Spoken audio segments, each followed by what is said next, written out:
Бүгінгі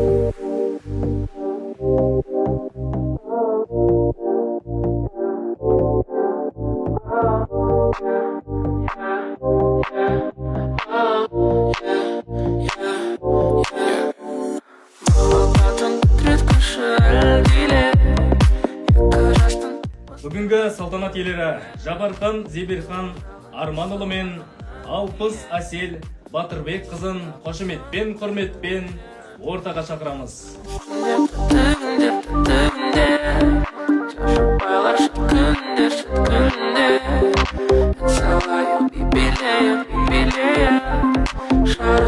Сондықтан сіздерге тек қана татулық, бірлік, бір-біріңізге түсінушіліктеріңіз арта берсін, махаббаттарыңыз мәңгілік болсын.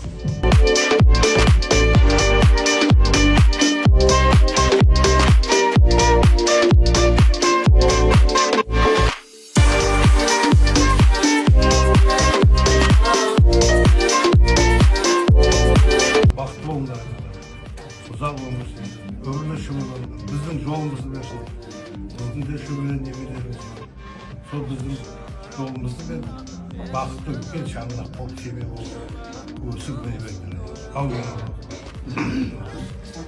Шақтың есігі орындалсын арман тілек ойларым.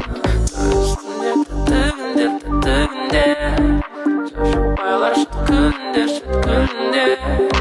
It's all you, be